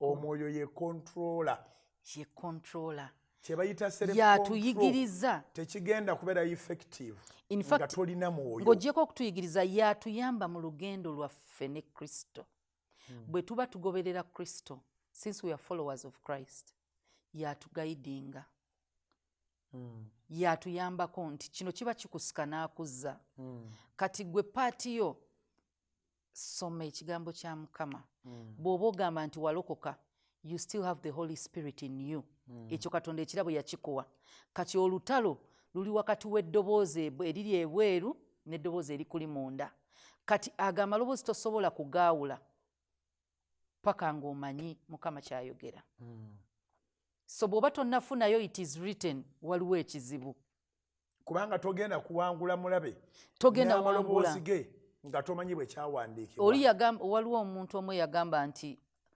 emmundu gye tulina kyekigambo kya Katonda amasasi bye byawandiikibwa so bw'oba ogenda kukuba omulabe you need bullets though you have a gun otambula naye buli lunaku bwe mubamu amasasi nga temuli bwe watugamba nga nenyiriri ziweddemu ng'abantu abamu bagira naye amasasi bagamba nga nenyiriri bazikulamu Bayibuli nga tebamanyi nti bali mu kujjamu masasi bali mu kujjamu okubikula bwoti ng'olunyi teruliimu kubanga omulabe yamanyi mulaba amanyi ekyokulwanyisa ekimumenya Mateyo 17:21 okebera ka Good News ng'okusaba n'okusiiba tekuliimu amanyi ebyokulwanyisa ebimugira ebimukosa so kati ekigambo kya Mukama weetaaga okiteeke mu mutwe gwo si mu mutwe gwo ne ku mutima gwo kibeeko kubanga omutima guno gwe mulimba gwe genda okugamba omanyi lumu twali njogera ne mutabani wange naŋŋamba ayagala kusiba nviiri ne mbuuza lwaki naŋŋamba nkyagala ne mugamba si buli kye twagala nekiba kituufu so mu nsi eyaffe ey'abalokole we do the right thing not what we want so kati osobola okuba oyagala osiba enviiri naye looza kyekituufu okukola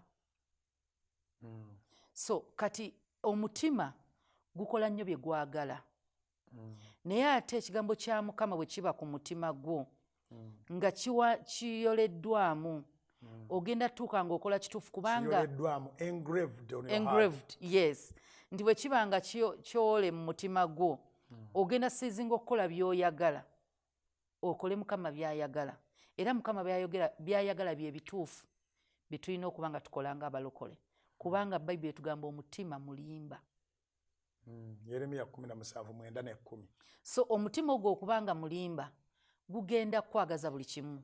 Tekikomaawo omutima mulimba era gulwadde endwadde etawonyezeka.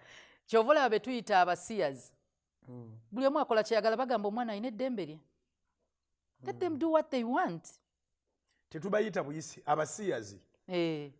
Bakola bya mubiri gwabwe bye gwagala kubanga awulira ye kyayagala okukola. Katonda yabavaako. Nina omuywe bakola bye baagala Katonda bamuvaako. Nina omuweereza weye bweru gwe nali ngoberera kati lumu yakola ka video n'agenda ku bank. So bwe yagenda ku bank n'abagamba ayagala withdrawing obukadde $2 obwa $. Mu bank ye yennyini. So mu bank mwe yagenda azirinazo ne bakebera ku account ne bamugamba tosobola withdrawing obukadde $2 obwa $. N'ababuuza lwaki kati nga yajjayo eyo bank mwe yagenda ayinamu account nga ayinako $2 egya $.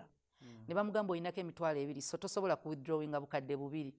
N'agamba but I identify as a millionaire. It's my right. Okwa-identifying nga ki? Millionaire. Njagala sente zange. Ne bamugamba bagenda yita security. N'aleekala n'abagamba bano abantu violating my rights. Security nejja n'aba ne bakuŋŋaana ne bamubuuza kye kibadde. N'agamba I identify as a millionaire era mmanyi nina $2 ku account and it's my right. Buli omu n'agetinga confused. Kati we bamukwata waliwo commotion ne bamukwata. N'abagamba how come? Soma yume mbulira musoma yogera tusomese. Kati we bamukwata byonna ne bamutwala ku poliisi. So bwe yadda mu church omusango baagumuggyako badropinga charges. Ka video konna gwe yagenda nayo ng'akakutte n'agamba lwaki mwagala tukkirize aba-identifyinga ng'abasajja nga bakazi n'aba-identifyinga ng'abakazi nga basajja ffe tubakkirize mwe muganye okukkiriza mu banka nfuna obukadde $2. Lwaki mundeetedde security? Nyinako $2 naye nga bwe mpulira nze mpulira kyempulira munda muze so njagalayo obukadde $2 ku bukadde 10 bwe nnina. Kati teyakomaawo yagenda ababuulizi b'enjiri Mukama abawo teyakomaawo yakola busikiti 2 akokubiri ng'agenda mu ddwaliro ly'ebisolo. Bw'atuukayo nga bagamba titeyeewulira bulungi. Baveti ne bamugamba nti we are sorry tosobola genda mu ddwaliro. Ne bamubulya gy'alina olaga n'abagamba no I identify as a dog. Kati ne bamugamba nti tebasobola. N'abagamba temusobola kungoba mu kifo nga bwe mujjanjabira embwa. Ng'ate nze mpulira nnimbwa. Ne bamugamba kati omusawo n'amutuuza n'amunnyonnyola n'amugamba oyina human DNA oyina kati ng'amunnyonnyola byonna by'alina mu mubiri gwe. N'amugamba so eddagala ly'embwa linyi tebasobola ddemuwa. N'amugamba ffe tetusobola. N'agamba eddwaliro lyaffe lijjanjaba omuntu ekisolo nga kirina byonna. N'amugamba ekisolo kibeera bwe kiti embwa ebeera bwe so eddagala lye tulina terikkirizibwa mu mateeka kubwa bantu omuntu ng'alina DNA bweziti. Ne bamusindika mu ddwaliro. N'akomawo n'abagamba ekitegeeza tosobola kubeera kyolowooza kyoli mu nsi erimu amateeka. N'agamba so it is wrong abantu bano mu nsi y'abakazi in the woman's world, in the female world, a male to identify as a female. Kati nga talina bw'abalumba n'abaki direct bani musibye naye eryekuba omwoyo omutukuvu n'abagamba bwebanga baganye okunkuba eddagala ly'embwa nti sirimbwa lwaki muŋŋaana nze awulira ng'embwa obutajjanjabwanga mbwa. Kati enjiri ye n'agireetera nga teri ayinza mumukwata ku kituuti ng'alina facts byabadde on record badokita. Kati gwe yagenda naye owa kamera alinga yali amuyita deputy pastor ye yali arecordinga n'abagamba ye aleese embwa yekola ki kufuna treatment. Kati omusawo n'amugamba but no, this is not a dog, this is a human being. Naga, but he identifies as a dog. Kati nga recording naga embwa yange njagala gikwata nga mugijjanjaba. Kati nga oli atudde muntu ne bagamba tebasobola. Senior pastor we kati afuuse embwayo. Banoonya batisiza kubuulira njiri. So oyinza okukera ng'owulira nga mbwa. Naye si kyekituufu. So you want to identify as a dog. Ago gonna amagezi tugaddize Mukama waffe ye Mwoyo Mutukuvu byakola. Mwoyo Mutukuvu byakola. Ensi erimu abafuganga. Onoobulira otya enjiri. Onoobazibula otya amaaso. Onoobulira otya omwoyo. Nga toba offendinze. Onoobulira otya enjiri. Mwabagoberera abali eno mwayiga. Nze nayiga. Katonda ajja yisaawo enjiri ne mu nsi erina amateeka agaggala omumwa gw'enjiri temwogera ku kino. Yalina right ogenda ne kamera ng'afuna obujjanjabi. Yalina eddembe ogenda ne kamera ye mu bank. Tebagaana cameras. Nabagamba for me I identify as a millionaire. Njagala obukadde bwange bubiri obwa dola. Nkiwulira n'okiwulira muli. Nkiwulira nze ndi mugagga nina obukadde obwo. Mubumpe ngenda bukosa. Baamusitula. Yabagamba kati lwaki mukaka ekkanisa? Nga naffe nga bank bagamba nga bwe ngenze mu bank ng'erina amateeka agafuga bank. Tulina amateeka agafuga ki? Ekkanisa zaffe. Tetugenda kukkiriza abantu ba identifyinganga amateeka gaffe gagamba temubayingiza. Temugenda bakkiriza. Nabanga kasita tunaatandika otolerating we shall accept. Bwe tunaamala oku acceptinga tugenda ggwa. Kubanga bano abajja it's bad company corrupting. Naga ffe tetulina buzibu babeere tujja kujja tubabulira enjiri. Ng'oli mu byana ye muntu. Ati Katonda tagambangako nti empisa zo ennungi zigenda mulokola. Yekka yalokola. Mukama yekka yalokola. Yekka yalokola. Ekyo yakiteeka ku mufumbo. Katonda alabula mu kitabo ky'Abakolinso ekisooka essula ya 15 onyiriri lwa 3:2 oba lwa 3:5. Bakolinso ekisooka essula ya 15 onyiriri lwa 3:3.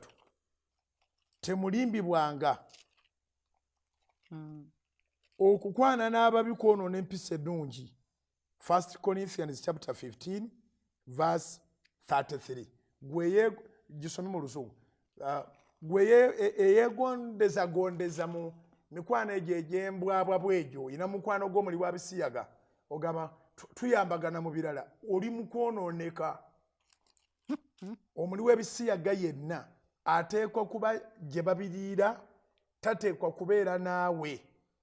Togenda gye bali jangu. Togenda gye bali. Nabo bennyini bwe bajja bateekwa okuba nga bazze nga basazeewo bireka. Si kujja babeere muffe nga babirya. Olunyiri balugamba nti balijja gy'oli. Balijja balipentinze. Read for us 1 Corinthians chapter 15 verse 33. 15:33. Do not be deceived. Evil company. Evil tagambye na bad. Evil. Kubanga translations ezimu zigamba bad. Umanyi bad musumba. Esinzira kwani. Ku evil. Evil kiri spiritual nnyo. Bad kya mubiri. Kubanga osobola okuba bad mu perspective yange naye mbalala toli mubi. Engero program eri yalabanga is a bad program. Exactly. Kati ate waliwo alabanga nnungi. So this is not bad company. This is not evil company, but it can be bad company. Eri omusiyazi. Abo abasumba tobeesembeza bajja kukyusa. So that is bad company to them. Evil company, it is spiritual. Kyekintu kyonna ekikontana n'ekyobwakabaka bwa Katonda. So Bible egambye evil company corrupts good habits. Bwe twogera ku Mwoyo Omutukuvu twogera ku empowerment. Full empowerment. Okubanga oli you are empowered, oli empowered. Oyambadde amaanyi. Ojjuziddwa obuyinza. Toyina bw'oba na buyinza nga toyina kigambo kino. Era nga bw'otoba na buyinza mu office gy'otayina job description. Job description bwe buyinza bwo mu office yo, bwe buyinza bwo ku mulimo gwo. Kaakati ekigambo kya Katonda kino bwe kiba tokisomye nga tokitegedde toli empowered mu kyo. Era kinnuma nnyo omuntu okubanga nti omanyi Bible eyo sigimanyi nnyo nga bw'ateekwa n'emikono bati alinga agisindika eri eno ye maapu y'obulamu obuddako ate kwe kulungamizibwa kw'obulamu bwe tulimu naye togimanyi ng'osobola okuneezikako novo esinga bayibuli n'oginziriza mu nnaku 3 ng'eweddeko so wulira ng'omuntu akootingagane I don't know it so much but ekintu kyonna bw'otassaayo omwoyo toyinza kiyigira kiyiga nti tugenda mu ssomero ne tusoma Napoleon kubanga tutaddeyo omwoyo olina ky'oyagala okuyiga bw'oba onoonya okumanya ojja kusoma ekitabo ky'olina okusoma so ojja kusanga ng'omuntu bw'aba anoonya okumanya ku Museveni ajja kusoma mustard seed so bw'oba oyagala okumanya Katonda n'obwakabaka bwe nga opasuwinga righteousness and holiness Katonda yatugamba seek first my kingdom kati bw'oba onoonya ku bwakabaka bwe tosobola bumanya kujjako ng'oli wano tuli yeekaalu ya Katonda yes era omwoyo gwa Katonda abeera mu ffe omwoyo gwa Katonda yeeroboza okutuula mu ffe 1 Corinthians chapter 3 verse 16 to 17 abakolinsi ekisooka essuula 3 olunyiriri olw'e16 n'olw'e17 temumanyi nga muli yeekaalu ya Katonda era ng'omwoyo gwa Katonda abeera mu mmwe kikulu nnyo ekyo okuba ng'okimanyi bw'oba tokimanyi waliwo emyoyo emirala egikubeeramu egibeera gibuuzisa ebibuuzo buli kaseera naye naawe oli mulokole oluusi oyinza okuyita n'obuusa ku muntu we mulokole Mukama yebaze babonenye ne bagenda nti gye lukuuka ddi kubanga ebintu byakola bikontana ne kye bamanyi bikontana ne kyoyogedde so omwoyo wa Mukama bw'atuula mu ggwe akukyusa completely atwala space ebadde ebeeramu ennyonta atwala space ebadde ebeeramu enjala naye tatwala space eyo yokka ku Sande ejja tujja kubabuulira ng'oggyeko bino ebirabo eby'omwoyo omutukuvu ng'oggyeko n'ebibala eby'omwoyo omutukuvu mu ndagaano enkadde omwoyo omutukuvu kiki kye yakolanga mu bulamu bw'abantu kubanga emirembe gikyukana kati wali abasajja abo bonna abazimba yeekaalu nga kati betukuba enteekateeka z'okuzimba Pentagon yabanga mwoyo wa Mukama ku bulamu bwabwe n'abaluŋŋamya engeri gye baakolangamu ebintu byabwe yabeerangako okuluŋŋamizibwa anadizayininga kano anadizayininga kali ojjukira musanga bamugamba anoonye groups zaali za njawulo watandise ng'oyogera ku Pentagon nti okugizimba si kuzimba kiyumba kyambwa naye okimanyi nti abantu tebamanyi nti bayinginiya abali ku kye bayita Pentagon gurupu zisukka 30 gwe mulimu gwa Mukama bwe gutyo kubanga sound engineer ate si ye w'amazzi ow'amazzi ate si ye w'amasannyalaze ow'amasannyalaze buli omu alina engeri gy'akolamu ebintu bye anyway tu program mpuliranga eyakatandika naye ate nga eggwa bugwi oli nnyumba ya Katonda oli yeekaalu ya Katonda ffenna abalokole awe tusinziira mu kukkiriza oyo ali waggulu ennyo ne tugamba nti siriimu talina maanyi ennyumba giwe eri Katonda atuulemu ye yamanyi bw'anaakolagana ne siriimu yamanyi bw'anaamufulumya n'abatendereza omwenge sigusobola guvaako tegulina maanyi ng'ali mu ggwe tegulina maanyi ng'ayingidde bw'ayingira ebika byonna bikuwunyira ebika byonna bikulumya omutwe waliwo bino bye bagamba nti oyo ne bw'asanga hanga eriko sikaati agibikkula ng'omwoyo tannayingira buyingizi okwebwa omwoyo omutukuvu okkiriza na mutima gwo nsaba nkuyambeko nkukulembere mu bigambo by'obulokozi oddemu ebigambo bino ate bye tubadde twogera bive mu mboozi bifuuke reality mu bulamu bwo ddamu ebigambo bino gamba nti ayi Yesu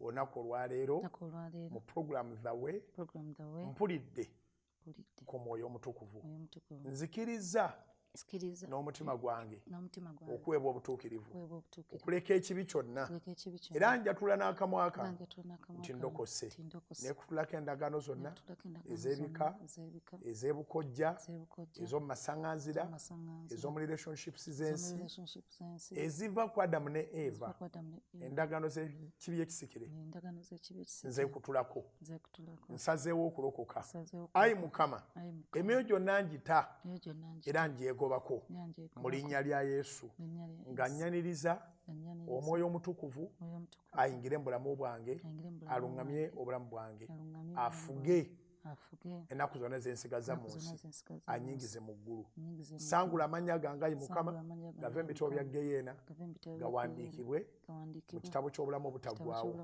gasangule Mukama gave mu kufa nga ndi muto gave mu bwavu gave mu kwonooneka gave mu kulemererwa ogawandiike mu kuwangaala mu kuwangula mu kubeera omuntu ow'omugaso ate ne mugaggawala obugagga bw'ompa bukyuse obulamu bwange ate buzimbe obwakabaka bwo n'ensi yange ndokose ayi Mukama mu linnya erya Yesu amiina weebale kulokoka kyokoze gye kiri nkusabira okunywera noonya ekkanisa gula bayibuli tunda ky'olina ogula ebayibuli ogisome gula gy'osinga okwagala olulimi lw'osinga okutegeera bayibuli ogisome Mukama akumpeera omukisa ku bugazi bw'ensi eno yonna gy'oli puroguramu eyitibwa The Way ey'Essande eno awo ekomye naye nga tubaagaliza wiiki ennungi etandika era buli kirungi kyonna okifune engendo z'ogendako pulaani z'oliko abamu oyatudde obulokozi ng'enkyolinya nnyonyi genda ne Mukama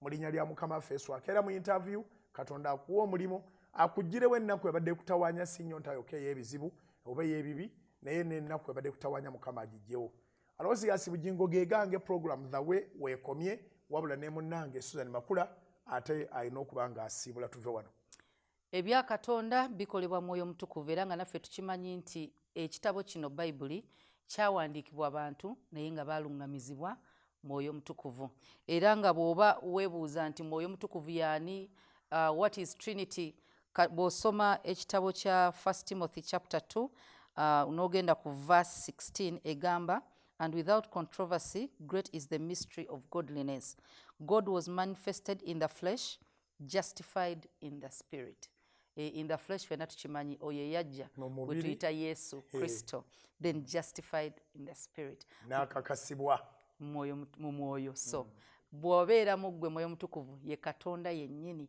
ali mu ggwe era ng'akola kyonna ky'oyagala kikolebwe Katonda mu bulamu bwo oba muze gwa bwenzi oba gwa bubbi oba gwa bukaba kyonna n'ogamba nti nze nina n'ekitambo ewaffe wonna kyabawamba n'ekiro kituuka ne kinninnya yaniriza Mwoyo Mutukuvu nga musumba wasabye Saala ebisigadde obimulekere yaniriza Mwoyo Mutukuvu agasi enjogera y'ennaku zino yaniriza Mwoyo Mutukuvu osirike Mukama abakuume musule bulungi mweraba